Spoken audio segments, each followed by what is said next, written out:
Bonjour, je m'appelle Sylvain, je suis coureur et blogueur et aujourd'hui je vais vous emmener à la découverte d'un magasin, un spécialiste, Endurance Shop Angers. Alors à Endurance Shop, on va aller voir comment choisir au mieux ses chaussures de running, puisque le choix des chaussures de running c'est une affaire de spécialistes pour votre sécurité et puis pour votre confort et votre performance bien évidemment. Allez, c'est parti, je vais me parquer place du ralliement.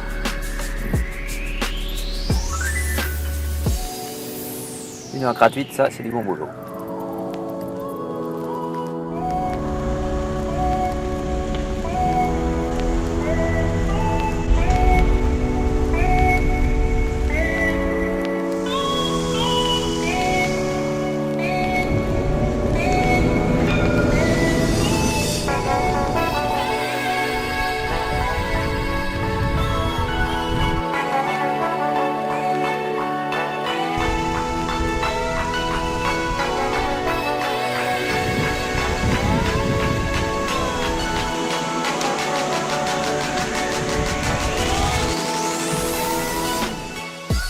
Bonjour Benjamin. Salut Sylvain, ça va? Je suis venu, ouais très bien, je suis venu pour qu'on parle un peu de chaussures et pour que tu nous expliques comment on choisit une chaussure adaptée à sa foulée et adaptée à la pratique qu'on va en faire.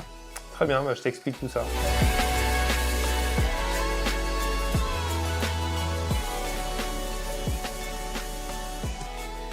Donc, notre coureur, quand il arrive en Endurance Shop, par quoi tu commences, comment tu l'accueilles et comment tu fais la découverte du client?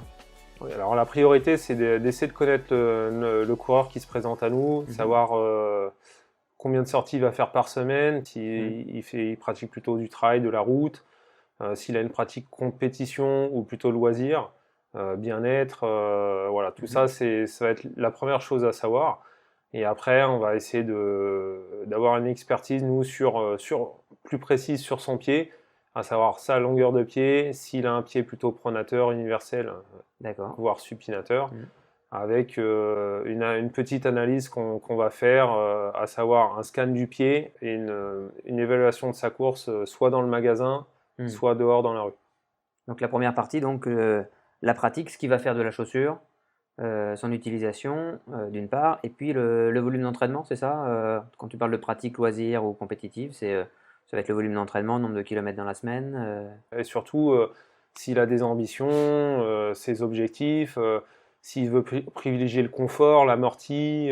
D'accord, donc ça c'est dans le dialogue, dans le discours. Voilà. Et puis après la partie technique, d'analyse du pied et de la foulée, c'est ça? Voilà, on va essayer d'analyser sa foulée, donc voir éventuellement s'il y a un pied qui rentre à l'intérieur. Donc ça, on va le voir dès l'attaque talon pour quelqu'un qui est vraiment surpronateur, de derrière. Et on va aussi voir le pied qui plonge en avant quand le coureur fait un retour vers nous.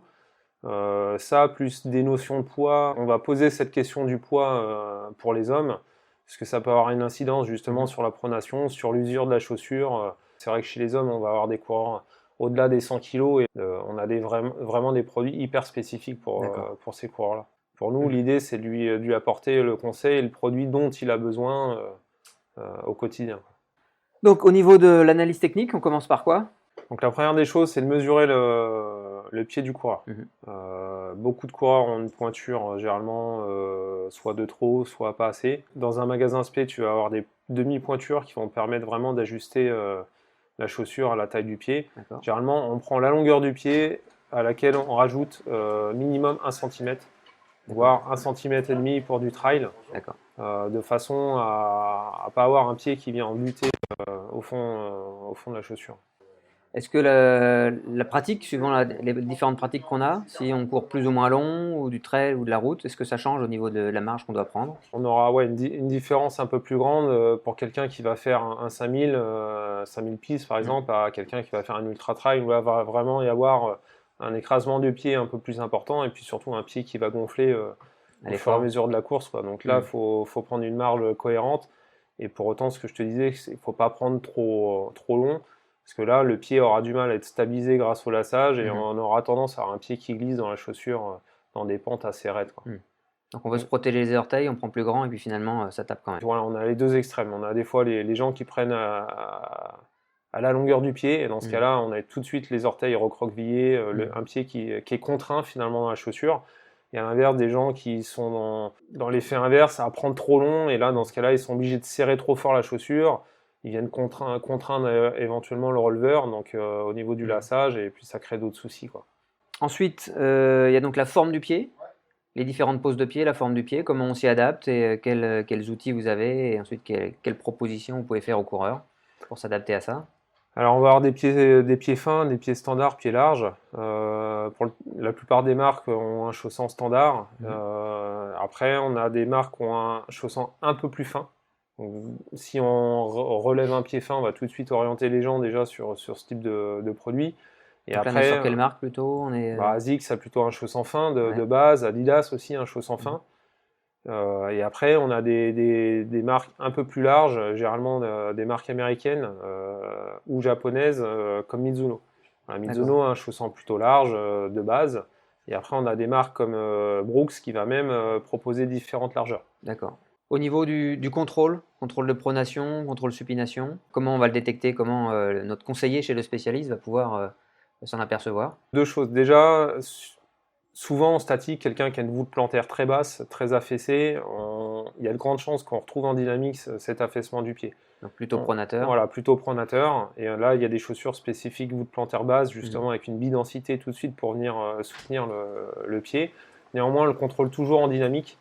Puisqu'on va avoir, on veut quand même, on peut avoir des surprises. C'est-à-dire qu'on peut avoir une voûte plantaire basse et finalement avoir une attaque médio-pied avant-pied, et là on n'aura pas de mouvement de pronation. D'accord. Par contre, quelqu'un qui a une voûte plantaire basse, qui a une attaque talon, là on risque vraiment d'avoir cet affaissement du pied tout de suite dès l'attaque talon jusqu'à l'avant-pied. On va plutôt orienter les gens sur un produit qui a une bidensité à l'intérieur. Ça, c'est l'élément général des marques pour venir stabiliser le pied du coureur pendant son déroulé de pied.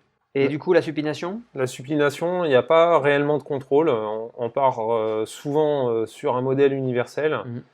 Et la supination, c'est vraiment le coureur qui va dérouler le pied de l'attaque talon jusqu'à l'impulsion par l'extérieur. Donc du coup, avec l'arrivée du minimalisme et de cette mode-là, il va y avoir un questionnement supplémentaire. Ouais, on essaie toujours pareil d'avoir beaucoup de mesures dans cette approche-là. Donc on a des clients qui ont un questionnement. Et généralement, s'ils ont déjà une chaussure avec un drop réduit, par exemple 8 ou 4 mm, et qui veulent découvrir autre chose, on a des produits spécifiques justement qui vont descendre presque jusqu'à 0 drop. Donc là, nous, par exemple, on a deux marques en magasin, c'est Topo Athletic et Altra.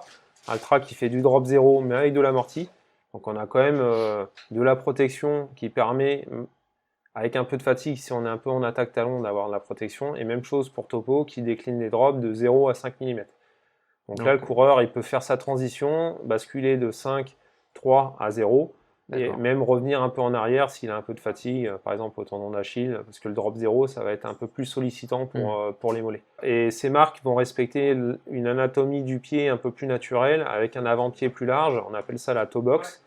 Donc pour que le pied puisse bien s'étaler, que le gros orteil puisse jouer son rôle stabilisateur naturel. Il y a donc aussi un outil qui s'appelle le scan qui permet de prendre l'empreinte. À quoi ça sert précisément? Comment on l'utilise? Donc on a un scan SIDA qui permet de faire une évaluation de la voûte plantaire justement. Parce que des fois, pareil, il peut y avoir des trompe-l'œil, c'est-à-dire qu'on a l'impression d'avoir quelqu'un qui a une voûte plantaire basse parce que la malléole plonge à l'intérieur. Mais en fait, dans le pied, il y a un creux. Donc le scan permet, quand on a un doute, de faire une évaluation de la hauteur de voûte. Et dans ce cas-là, il nous informe sur plutôt une voûte plantaire haute ou à l'inverse, valider vraiment une voûte plantaire basse. Quelque chose de classique, et généralement là on va aller sur des produits plutôt universels naturellement, tout en vérifiant bien sûr après le déroulé de pied en dynamique. Donc après, une fois qu'on a déterminé son profil, la pointure, on emmène toujours un produit universel. On lui met au pied, le coureur, soit dans le magasin, soit dehors dans la rue, court. Nous on essaie d'avoir un regard d'expert sur cette foulée, et après, une fois qu'on a déterminé son profil, on va lui ramener quelques produits à l'essai qu'il pourra à nouveau tester soit dans le magasin, soit dans la rue. Et nous, on lui donnera les indications techniques sur les produits. D'accord. On veut qu'il soit acteur de son achat par l'essai des chaussures. Parce qu'encore une fois, chaque pied a sa chaussure. Et il n'y a que l'essai qui va permettre de se rendre compte à la fois du confort, mais aussi du chaussant. de la stabilité et voilà, le coureur sera acteur de son choix au final. Pour résumer, si je comprends bien, on ne fait pas le choix de sa chaussure en fonction de la couleur et du budget qu'on a. Alors la couleur, c'est généralement ce qui vient en dernier pour nous. Après, on dit toujours autant que ça plaise, si possible. Ouais. Des fois, sur des modèles vraiment phares, comme la Gosse par exemple, on va avoir plusieurs coloris. Parce que ça, c'est vraiment des modèles, vraiment nos best-sellers. Donc on va jouer plusieurs coloris, comme ça les gens ont le choix. Mais c'est ce qui vient en dernier. D'accord. Et après, le budget, effectivement, la personne qui court 1 à 2 fois par semaine, elle n'a pas besoin d'une chaussure comme par exemple, pareil chez Brooks, une glycérine, qui est une chaussure faite pour borner, qu'on va plutôt conseiller à un marathonien qui veut un confort extra. Et nous, on essaye aussi d'avoir cette lucidité de proposer un produit qui est pareil, adapté en rapport qualité-prix. Une cohérence après entre le budget puisque est-ce qu'on va faire de la chaussure. Ouais. Merci Benjamin pour tous ces conseils. Et puis Merci à très Sylvain, bientôt. à bientôt.